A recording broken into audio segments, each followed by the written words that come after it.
Welcome. You have entered the realm of 1111 Talk Radio. Your host is Simran. It's time to discover your own language with the universe. Empower yourself, broaden your mind, open your heart, and discover who you are. Now, here's your host, Simran.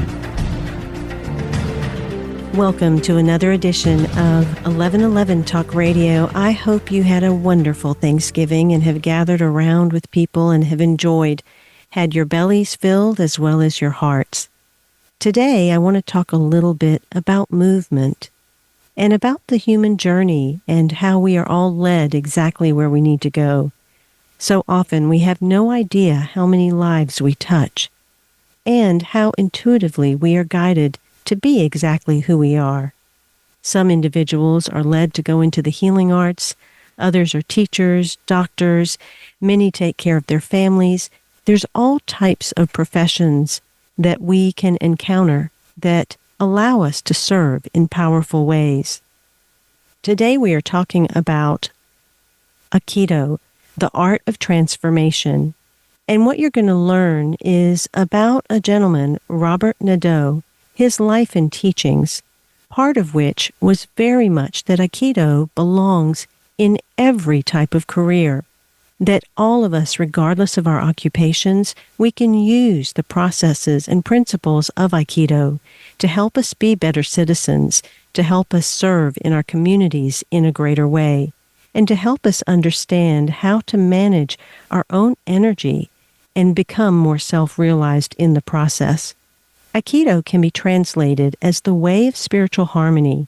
It is written using 3 Japanese characters: I, which stands for harmony or union, Ki, which is energy and life force, and Do, which is way or path. Nadeau Sensei's teachings touch on universal themes. The lessons go beyond Aikido. He has inner practices which can be done by anyone without any knowledge of Aikido or background in the martial arts. Because the practices focus on an experiential process in service of self-discovery and self-empowerment, individuals in the arts, education, sports, or business may find them useful and relevant. It's all about human relationships and universal energy. In his life, he touched so many individuals and allowed them to become not only prominent in their own lives, to create strength and balance and a sense of their own inner wealth, but he led many to go on and become teachers for others. A widely influential figure in the development of Aikido in America, Robert Nadeau is known as one of the few American direct disciples of the Aikido founder. Now an 8th Dan Aikido master teacher, Nadeau has taught generations of students, and several have become prominent teachers in their own right. However, he has never written about his life or philosophy, always reserving his most pointed lessons for those who practice with him in person. Many of his students came together to create this book, and many more submitted their own stories to help share not only his impact on their lives, but their own stories and the wisdom gained through his teachings. Teja Bell, 6th Dan, Lauren Herr, 6th Dan, Richard Moon, 6th Dan, our guest today, Bob Noha, 6th Dan, Susan Spence, 3rd Dan, and Elaine Yoder, 6th Dan, are all longtime practitioners of Aikido and senior students of Robert Nadeau, and they have helped to compile this book, Aikido, the Art of Transformation, the Life and Teachings of Robert Nadeau. I'd like to welcome Bob Noha to 1111 Talk Radio to help discuss this amazing human. Welcome, Bob. Thank you very much, Simran. It's an honor to be here. I loved reading this book and hearing about not only his life and his devotion to this practice, his discovery that this was his calling, and really allowing so many aspects other than what he was teaching to come into it to develop something even greater. In the book, it talks about how he really was part of the beginnings of the human potential movement. Can you talk a little bit about his early life and getting started and how he started to have that sense of really bringing this forward to so many? Yes, and also I appreciate your opening comments because you've perfectly framed what the book is about. So thank you very much. So Absolutely. his early life, here we're going back to the mid 1950s in Northern California. So it's a time when a lot of these transformative practices were either in their infancy as far as being available to people or were really not readily available at all. So as a teenager in high school, he began practicing judo with one of the teachers at the high school he went to. But at the same time, he began practicing yoga with a teacher, a part of his time, with a teacher named Walt Baptiste, who was one of the first, if not the first, yoga teacher in San Francisco. But in addition to that, Walt Baptiste was one of the first Mr. Americas in bodybuilding. So you put these three practices together, judo, yoga, and bodybuilding. And one of the things that Nadeau Sensei noticed, which today wouldn't be a surprise, but this again is the mid 1950s, that when he meditated and did his yoga practice and then went to judo, his judo was better. And this sparked an insight into him that there was something going on about the relationship between the mind and the body, and even in a larger sense, between matter and spirit. And he began looking for someone who could provide more guidance and a better example of how these things, matter and spirit, mind and body, are really one part of one continuum, but also interact with each other. When he went to Japan, now we're talking about the early 1960s, and he saw Morihei Ueshiba, who was the founder of Aikido, he immediately recognized that here was someone who had mastered this relationship, fully embodied it, and so he dedicated himself to practicing with him. And the founder of Aikido recognized in Nadeau Sensei someone who was interested in going far beyond just being a good martial artist, and that he had already had an interest in and was attracted to these deeper teachings of Aikido about matter and spirit, mind and body. So they established a very close relationship. And I think it's really fascinating to read about his early life to see that he was attending sessions with Madame Blavatsky, as well as reading things like Autobiography of a Yogi by Paramahamsa Yogananda. So he really was allowing himself to be shaped and honed by not only some of these physical practices like yoga and Aikido and Judo, but then also cultivating his mind and spiritual sense to expand in that way as well. That's exactly right. So all of this kind of combined to meet his own sensei's level of understanding as well. Is that why he was so embraced and able to take on the teachings in such a beautiful way when he went to Japan? You're exactly right, Simran. If you look at many of the other close students of the founder, a lot of them were attracted to his martial arts excellence. And their goal was to become martial arts masters, practitioners on the same level or as close as they could get to the same level as the founder was. But Nadeau Sensei saw something much deeper than that. And that was, again, this matter and spirit interaction leading to the ability to experience refined states of consciousness. And this was somewhat rare in the founder's students, whether they were from Japan or elsewhere. And so that created this very strong bond between them.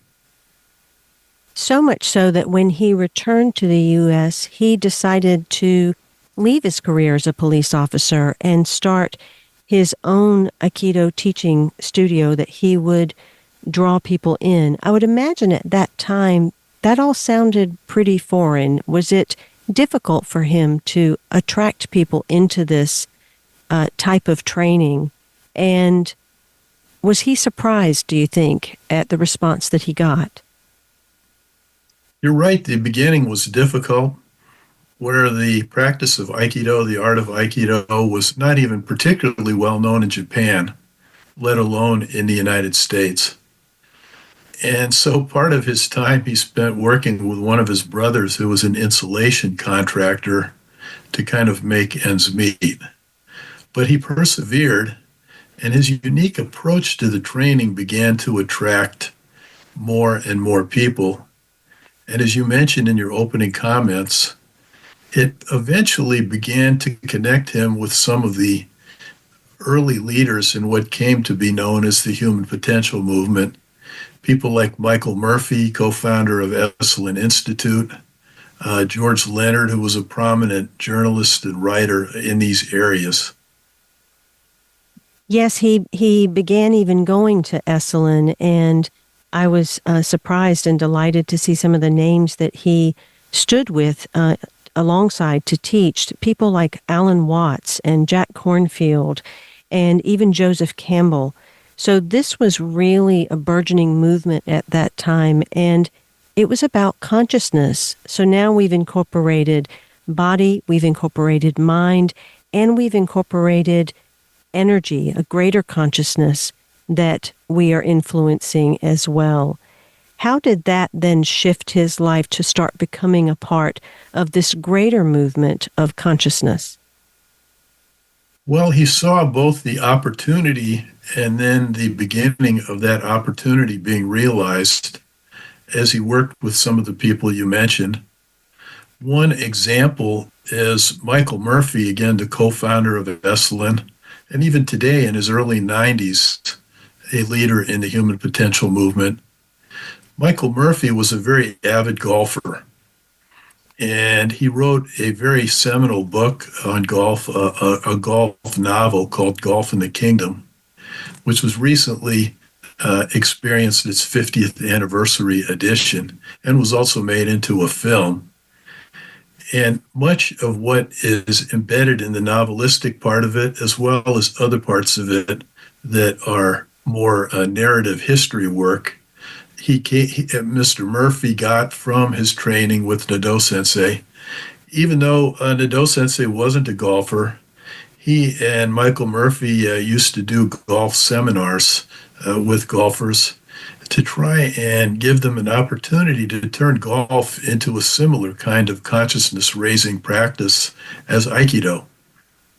In that part of the book, he talks a lot about utilizing nature, about seeing oneself as the tree, about understanding how the natural forces, like a breeze that's flowing through, is often something that we can utilize in any of these kinds of activities like golf or anything else that we do, that it's about becoming aligned to our own nature that is part of greater nature.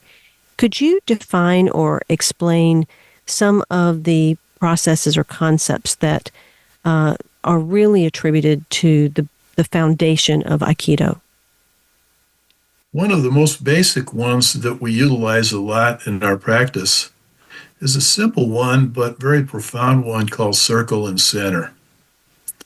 And where this practice came from, Nadeau Sensei and many other people observed that before the founder would teach a class, he would do some movements with a staff, or sometimes with a fan if he didn't have a staff, where he'd make circles around his body and then move up and down the center line of his body in alignment with his spine. And they noticed that when he did that, he became much more powerful, much more centered, much more effective. Nadeau Sensei approached him after seeing this going on for a period of time, and he asked him about it. And the founder smiled at him and said, "No one has ever asked me what I'm doing when I'm doing this process before." And then he explained it to him. But it's basically a practice of centering and occupying a fullness of space around the body. And then the center and the circle energies interact with each other. And this produces an opportunity for an embodied state of refined consciousness, which is very functional. Within the book, you talk a lot about Nadeau Sensei's life and many of the teachings that he espoused to his students that really were supportive to their own lives. And much of the book is also contributions from many people who literally worked with him.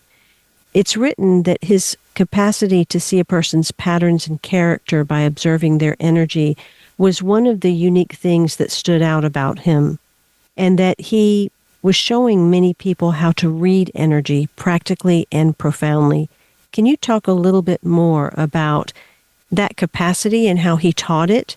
And is this something that his students eventually all learned to be able to do as part of the practice of Aikido?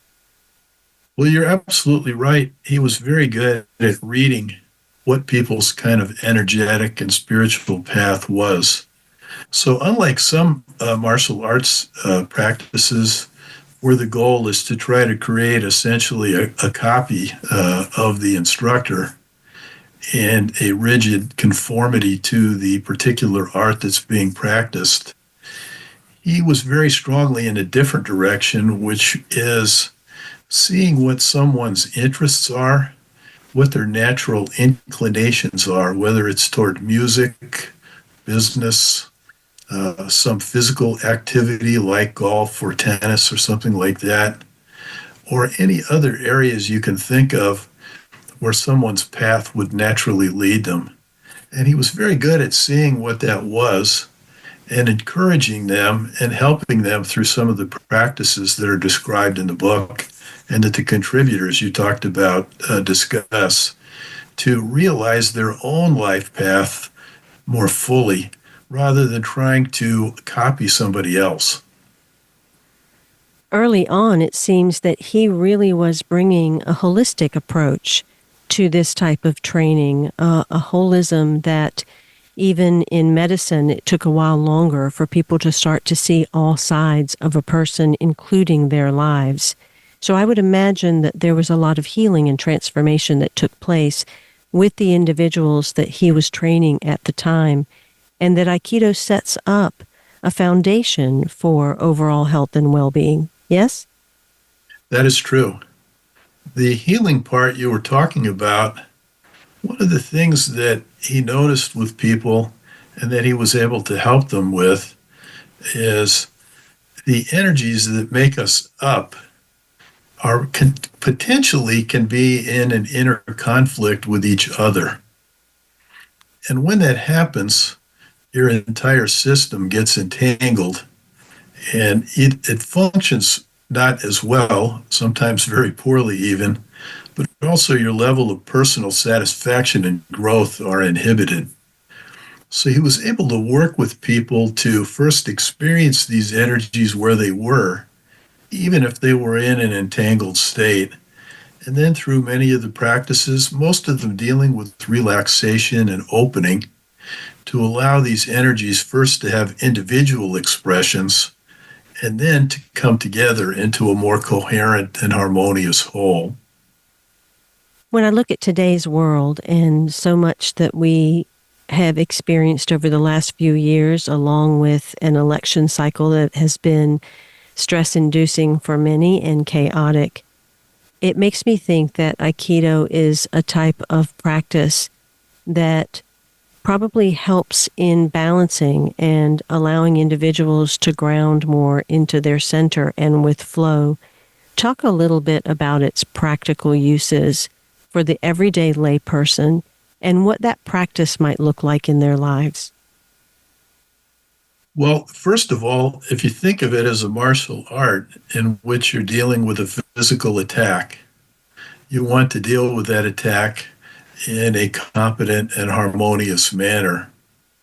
But it becomes a metaphor for all the different kinds of energies that we encounter both inside of ourselves as well as in other people.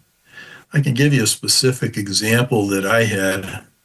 I worked for a little over 40 years uh, consulting with people who were insured by an insurance company, and my goal was to help them avoid claims, accidents, injuries, fires, auto accidents, things like that. Sometimes that required making suggestions for them to change various aspects of their operations. I was working with a company that made shoes, and they were having back injuries from lifting boxes of shoes from one part of their warehouse to another. So I did an analysis and made some suggestions for how they could improve and reduce back injuries. The person in charge of the warehouse was extremely resistant to any changes. And as I laid out what I had suggested, she began to argue and kind of got upset even. Rather than fighting with her, I just continued to kind of relax and center myself. And pretty soon, as she was freely able to talk, she actually began to embrace the changes that I was talking about without any pressure from me. And as I completed this particular visit and was walking out to my car, one of the other employees in this company came up to me and said, "How did you do that? I've never seen anyone interact with her that way." But because I didn't approach it from a contentious point of view, even though in a sense there was an attack there on not on me physically, but on the ideas I was trying to present, and I didn't fight with her, I just stayed relaxed and calm. And eventually she came around to the ideas I was trying to promote on her own. For many, that would seem counterintuitive from our conditioning to be harmonious in the face of conflict. But the entire practice of Aikido is powerful in that way, yet there's still strength. There's still the ability to subdue the oncomer, so to speak, or to relax the person that's in front of you. How is that possible? Is that a physical act? Is this energetic? Is this one's own energy then being reflected back to them? Talk about how that occurs within Aikido. Actually, what you've described is a pretty complete picture of how it works. It is a physical practice in some respects, but in dealing with a physical attack, rather than fighting with the attacker, we try to flow with them. And in dealing with any kind of conflict situation, even in its early stages, if we don't fight that, and that can actually be something even going on within our own system, where different energies in our system are in conflict with each other. If we can resolve those inner conflicts, then it becomes much easier to deal with potential conflicts outside of ourselves. And at a certain point, even the distinction between outer and inner begins to go away. My guest today is Bob Noha, and he is talking about the life and teachings of Robert Nadeau. Aikido is more than just technique. It's a process of self-discovery. It's a way to understand yourself. It's a process that is always ongoing, always growing, always changing. Training is a way to check in with that process and play with energies. On the mat, you get an opportunity to experience your reaction to a specific type of energy. You can give yourself a chance to access your greater self in response to that energy. In real life, you may not get any time to respond. So I appreciate on-the-mat practice because I feel better, able to slow down to whatever is thrown at me and respond in a way that is beneficial to me, regardless of whoever or whatever I'm dealing with. Amy Shipley, Aikido, Second Dawn. This is one of the accounts that's relayed within this beautiful book that is titled Aikido, The Art of Transformation, The Life and Teachings of Robert Nadeau. You can find out more at nadeausichuan.com. That's NADEAUSHIHAN.com. And that link is in the bio description if you go to the show page. The layout of this particular book provides Nadeau's core concepts, describes his simple but effective practices for personal development, and conveys his time-tested approach to the inner training at the heart of Aikido in a very accessible way.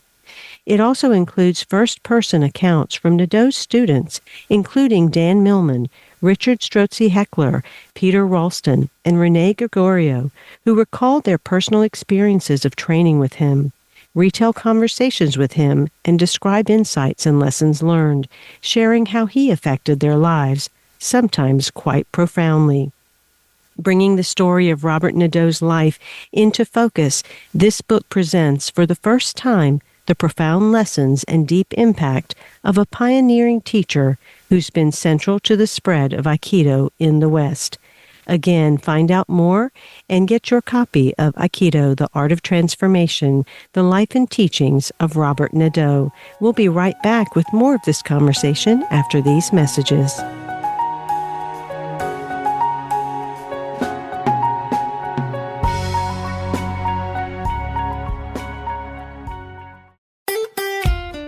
Follow Voice America at Facebook.com/Voice America for juicy updates from your favorite radio shows and podcasts.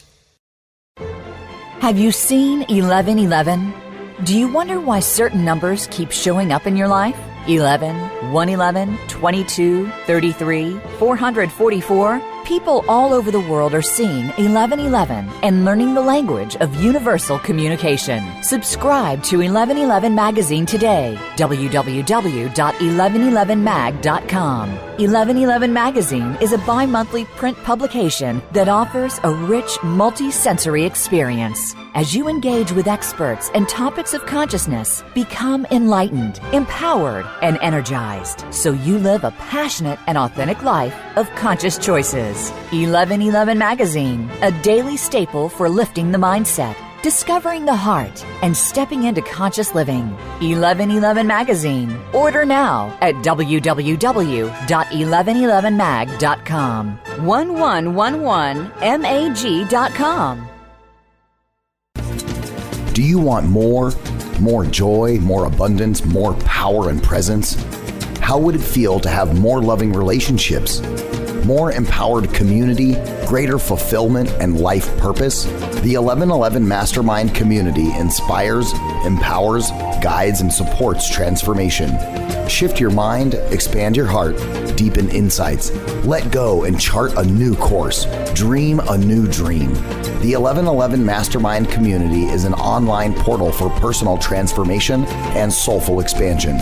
Go to courses.1111mag.com. That's courses.1111mag.com. Change begins with you. Let it be simple, convenient, and transformative. The time is now. Step through the 1111 gateway. Courses.1111mag.com. It's your world. Motivate, change, succeed. VoiceAmericaEmpowerment.com.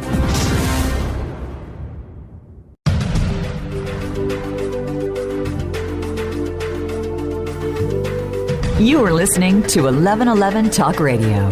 Simran is an award-winning author, publisher of 1111 Magazine, powerful speaker of wisdom, and a life mentor. Find out more at IamSimran.com. Now, back to 1111 Talk Radio. Before I get back to my guest and the topic today, I want to mention that I've just released Your Journey to Enlightenment, 12 Guiding Principles of Love, Courage, and Commitment on Audible. You can now get that on audio, and you can experience not only what it means to let go and step into greater authenticity, but how to reclaim the mind, the heart, the vision, and the wonder of the inner child in a way that you can manifest more of a satisfied, fulfilled life. I hope you'll check that one out along with Conversations with the Universe. Both are available on Audible. In addition, my latest trilogy, Living, Being, and Knowing, is a set of sacred oracles that if you open each one daily, you can take a nugget of wisdom and allow that to marinate within you. This is multidimensional work. These aren't typical books that you read from cover to cover, although you can.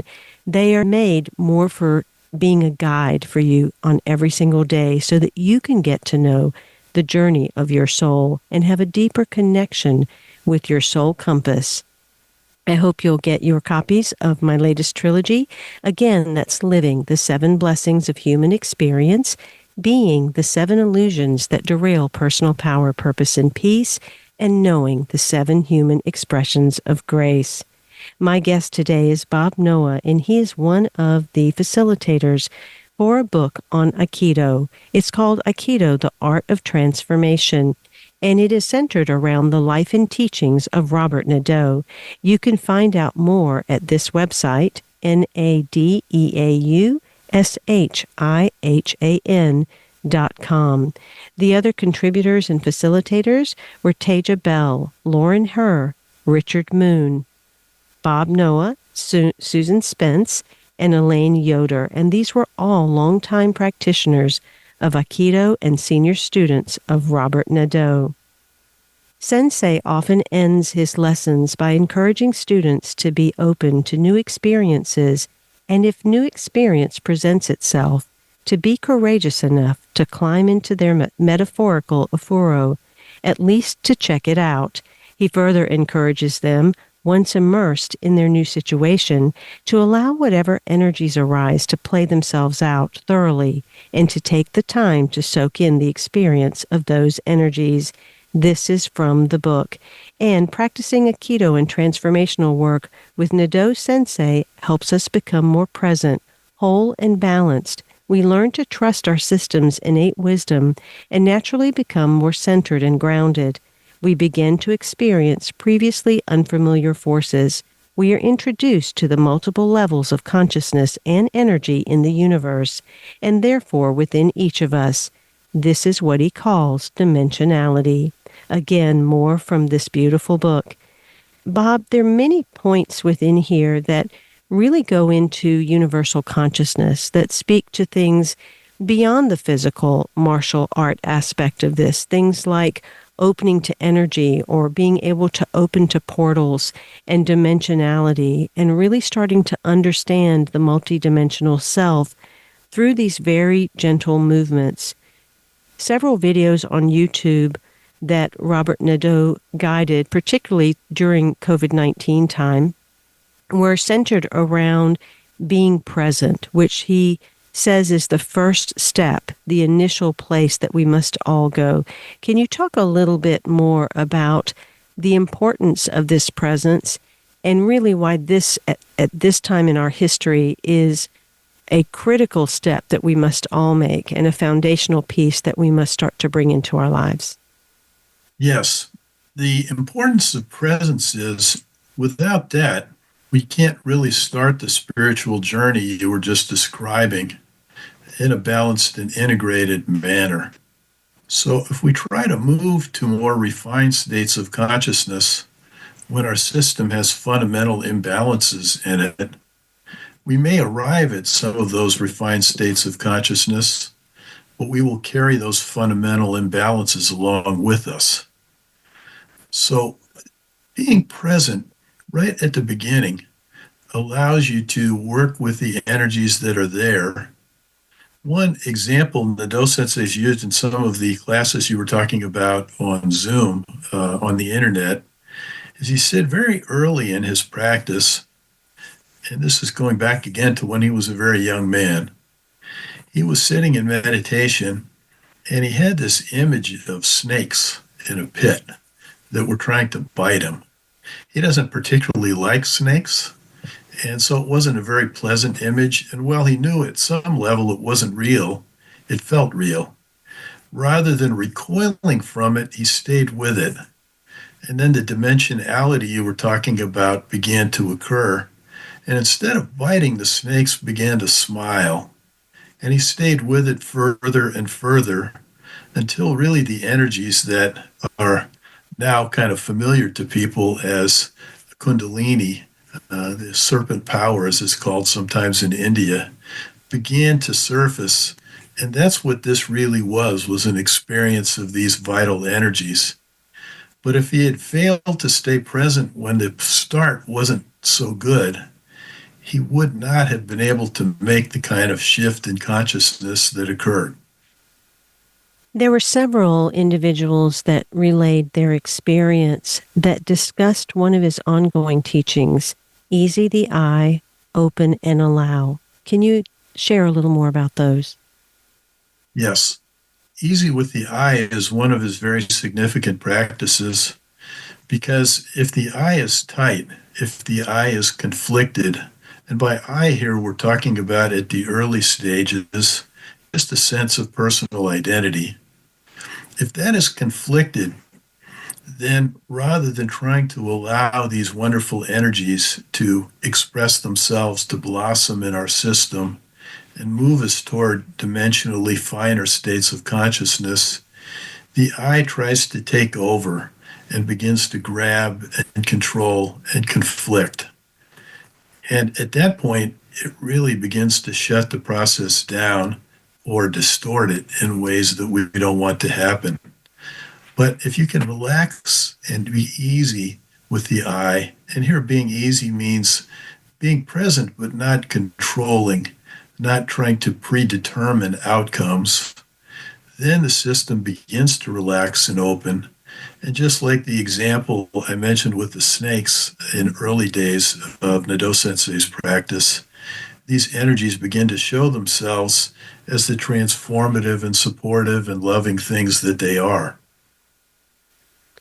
The first one that you talked about, being present, sounds like cultivating a deeper sense of listening all the way around, from energy to the body to the surroundings, and really being present as a greater being even beyond your body, incorporating the energy and the environment as one with you.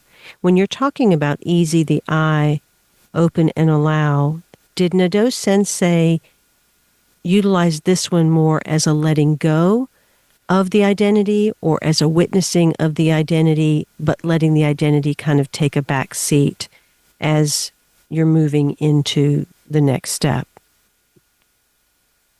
I believe what he did was allow people to experience what was going on as it was. So either of the options that you presented could have been possible. What he was trying to avoid doing as a teacher and trying to avoid people doing to themselves was taking a hard point of view that this is how things work, this is what must happen, and therefore the energies become blocked and conflicted. And it can either push aside your sense of identity or heighten it in ways that are not healthy and productive. But in either case, as you begin to let go, and use the example again of Aikido as a metaphor, a physical metaphor. Someone is launching an attack, say they're trying to punch you. One response you can have is, gee, I wish this wasn't happening. Another response is, I'm going to get this person and hurt them because of what they're doing to me. Ultimately, what we're looking at is that these same responses can occur within as our own energies begin to interact with each other. So first we try to be in harmony with an attacker in the practice situation, but really what we're looking for is that inner harmony. As you're describing all of this, I'm seeing it kind of as a dance, and it seems like a slow-moving dance. Is Aikido a quick movement type of martial art, or is it something that is more slow-moving? When you start out, it can be kind of slow-moving so that you can have a chance to really settle into what the practice is about. But as you gain a little bit of experience and confidence, it can be a very, very fast-moving thing. One of the experiences Nadeau Sensei described with the founder himself is early in his training with him, he had seen how easily he handled attackers, but he had not experienced this himself. At one point, the founder stretched his arm out and said, "Grab me." And he had been waiting for that chance. And he hit him like a sprinter coming out of starting blocks. But as he reached out for the arm, he realized the founder was already standing behind him. and a very light touch on his head with his finger put him down very, very quickly and strongly. So much so that he had an astonished look on his face, and the other people in the class began laughing because of that. Justin Newman, Doctor of Functional and Holistic Medicine, contributed an article titled Medicine for a Sick World. And he relays that when he spoke with Nadeau Sensei, that Nadeau Sensei said, "We don't need more Aikido teachers. We need more Aikido doctors, Aikido lawyers, and Aikido homemakers. Let's take this development process off the mat." And so allowing us to really bring this out into the world, and we think of law, or we think of medicine, or any type of profession, what does Aikido look like out in the world? Well, one example that goes to the homemaker one that you mentioned, one of the students that I have has a autistic child that she's raising. And the child sometimes, as I guess autistic children can do sometimes, have kind of emotional meltdowns. And she said that the people she was working with, doctors and so on, had given her some techniques to deal with these meltdowns, but sometimes they didn't work very well. And she related a story where as her child was having this emotional meltdown, rather than trying to control him and get him to stop, she just began to center and relax herself more and more and more. And the deeper she got into her own experience, the child began to calm down on his own. So in all these situations, another one, you're talking about the law, one of his students, who's a very prominent attorney, was dealing with a dispute between two giant companies that had been going on for many years without resolution. He used some of the techniques he learned from Nadeau Sensei. Within a very short period of time, a few hours, he resolved a multi-billion-dollar conflict that had been going on for a long time that no one else had been able to bring to a resolution.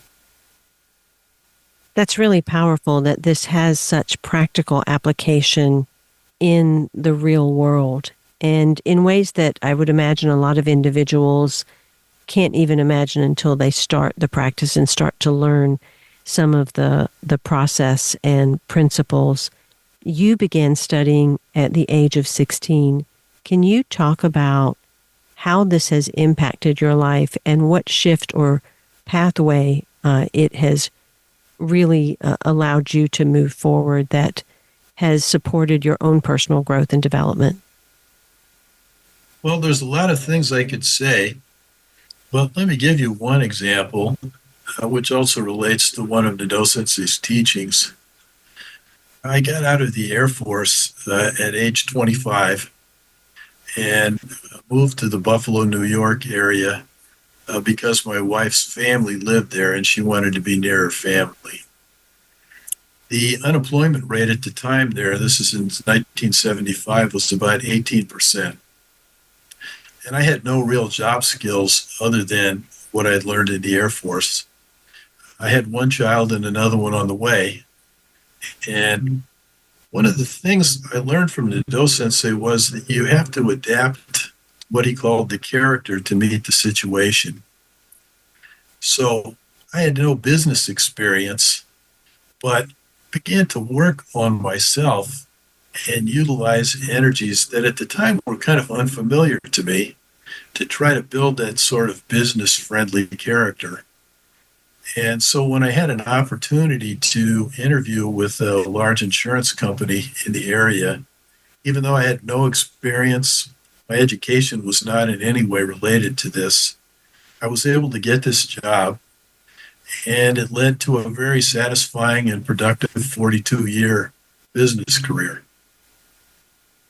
Again, it appears to be a very practical, disciplined approach that not only opens up the body and the energy, but allows for a more focused mind to be present as well. Yes, that's right. And it recognizes the energies of each situation are unique in themselves. One of the examples I like to use in my classes is someone may be a very successful business person, maybe even the CEO of a large corporation, and may be very, very good at that job. When they go home and are dealing with their family, they try to use the same persona, the same character of the CEO at home. Probably not going to go very well. So they have to be able to shift to the energies that are present in that situation as a member of a family and allow that aspect of themselves to come to the forefront rather than trying to use the same energies and the same persona in every situation.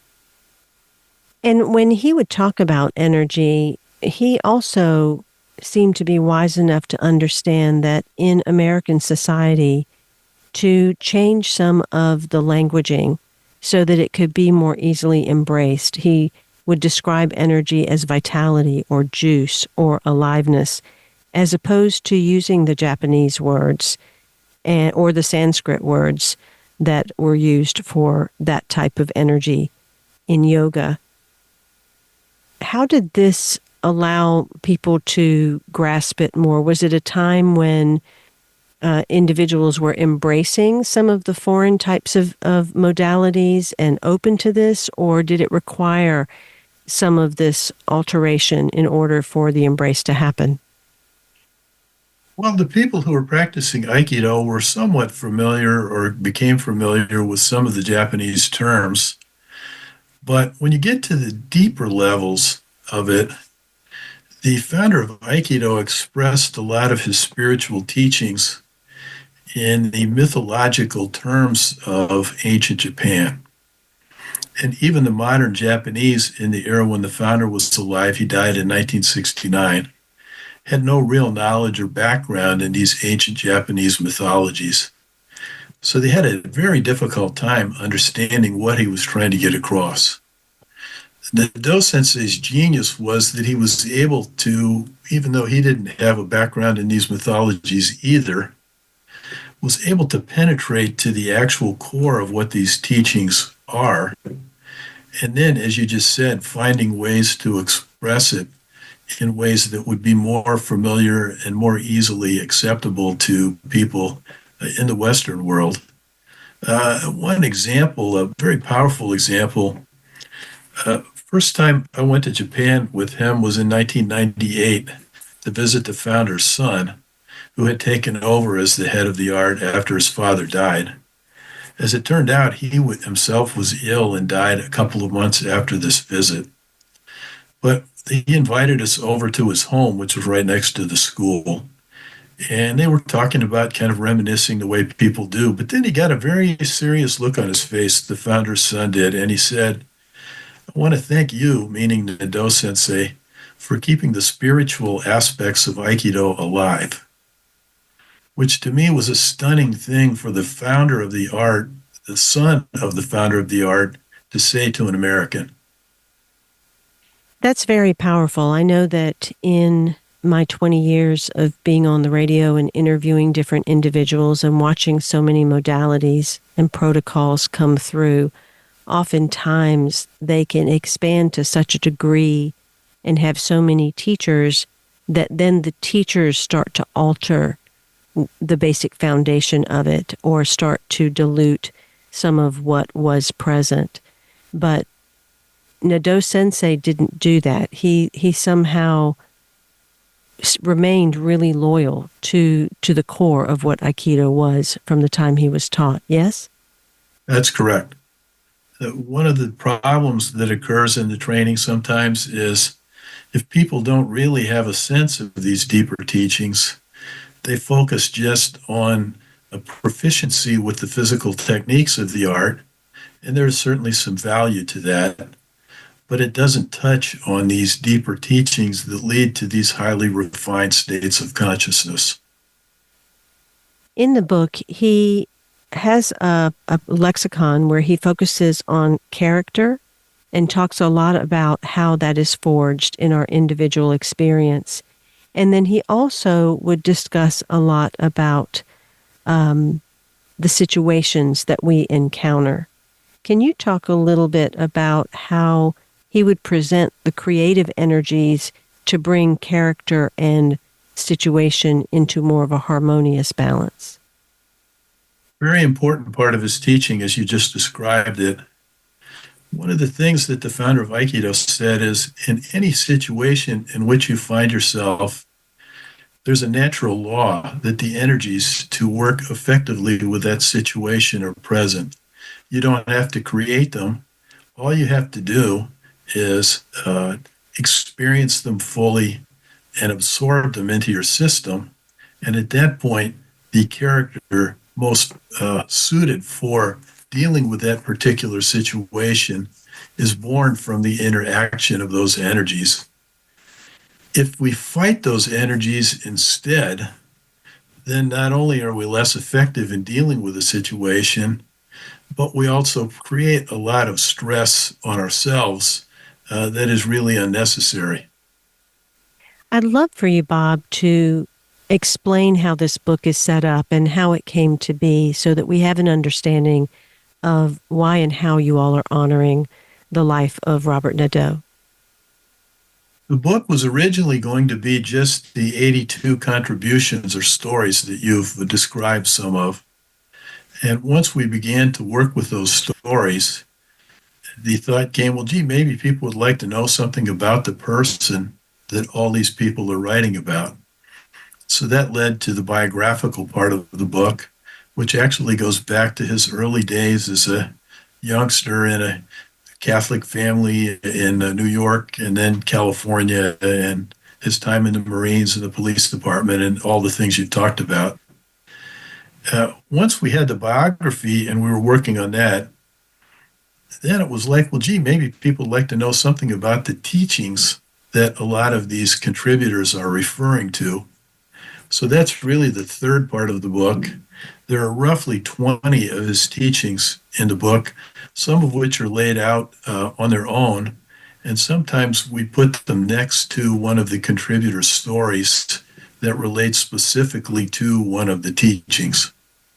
Sensei uses the terms frame and flow to describe the relationship between structure and energy. In Aikido, frame is the arrangement of the body posture in stillness and motion, while flow is the movement of energies through that frame. He teaches that all Aikido techniques naturally have both frame and flow. This is from the book Aikido, The Art of Transformation, The Life and Teachings of Robert Nadeau. He is a widely influential figure in the development of Aikido in America, and he is known as one of the few American direct disciples of the original founder of Aikido. This book is a result of many of his students coming together, and Nadeau has taught generations of these students, and several have become prominent teachers in their own right. This has been an opportunity for you to access information written about his life or philosophy, always reserving his most pointed lessons for those who practice with him in person, now available to you. You can find out more by going to nadeaushihan.com, and you can find that link in the bio description. I urge you to pick this book up and apply it into your own life for many practical reasons. It's time to bring Aikido into every aspect of our life. Thank you, Bob, for being on 1111 Talk Radio and sharing so much of this wonderful information.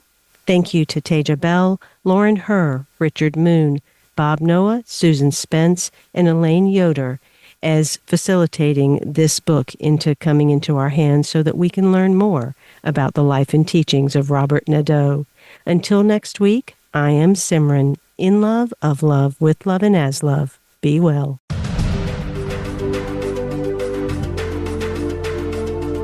Thank you for opening your mind to a new reality, your heart to greater compassion, and your experience of aliveness with 1111 Talk Radio. Join host Simran next Tuesday at 8 a.m. Pacific, 11 a.m. Eastern Time to step through the gateway of conscious living here on the Voice America Empowerment Channel. Remember, you are not on the journey. You are the journey.